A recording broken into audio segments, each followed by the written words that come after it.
This is the site of the old Ochiltree Kirk. This is the location of the original town before the new town was built in 1789 and a new church, at which point the old kirk within the graveyard was abandoned and unusually was completely removed. There's no sign of it at all today. Next to the old graveyard lies the original entrance to the old Ochiltree Castle and later house. These are long demolished. This was variously held by the Stuarts with royal connections, the Cunninghams, the Boswells, the Cochrans, and others. Lord Ochiltree was a great friend of John Knox. He was a very strong Covenanter. He allowed his daughter to marry John Knox. His daughter at the time was 17 and John Knox was 50. The original Ochiltree Castle overlooked the Lugar Gorge was held by the Colvilles family. Opposite was Auchinlecks Castle, the original, held by the Auchinlecks family at the time, before the Boswells took over the lands. A rope used to connect the two, and messages were passed back and forth in a bag.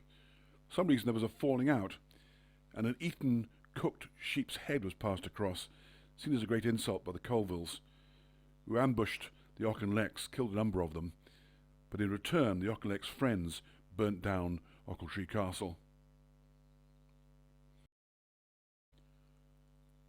In Ochiltree Main Street there's a building with "Over Fork Over" painted on it. This is the Cunningham motto. Behind it lies a remarkable story whereby a farm servant, Lizzie McGuire, working at Laigh Corton farm, not far from Mount Oliphant, where Robert Burns himself and his father worked. She inherited a fortune from James McCrae, a relation. She purchased the Barony of Ochiltree and also married the Earl of Glencairn.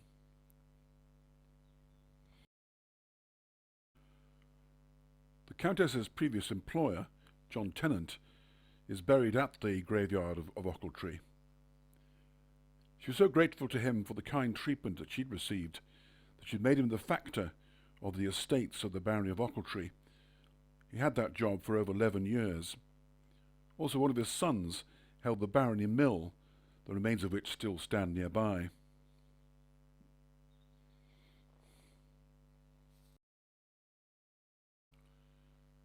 John Tennant had strong connections with the Burns family. He was a good friend of William, and William's son Robert Burns referred to him as good old Glen. It was he who had advised Robert that the lands of Ellersland would be good for farming, although this proved to be untrue. He also lent a horse to the family on the death of William Burns, enabling them to take the coffin from Musgiel to Alloway.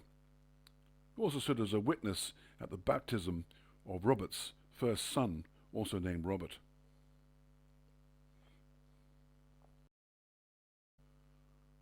One of John's sons, also John, was a highly successful farmer at nearby Ocken Bay.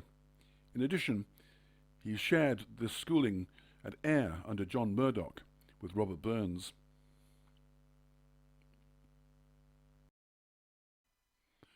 The Tennant family moved to Glenconner.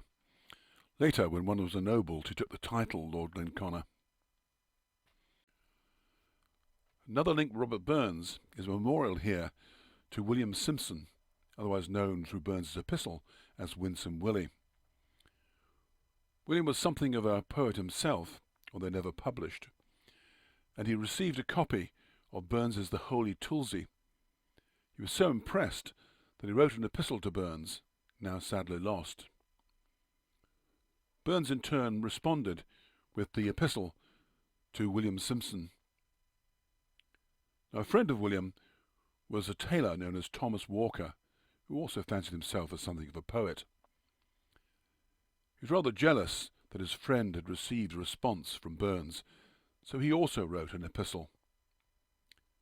This, however, was far from complimentary. It referred to Burns's intention to go abroad and also to leave Jean Armour. After a while, Burns is said to have responded in rather strong terms.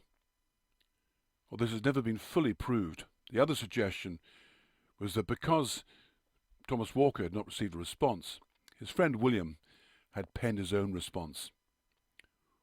Whatever the background to it, Thomas Walker treasured this response from Robert Burns for the rest of his life.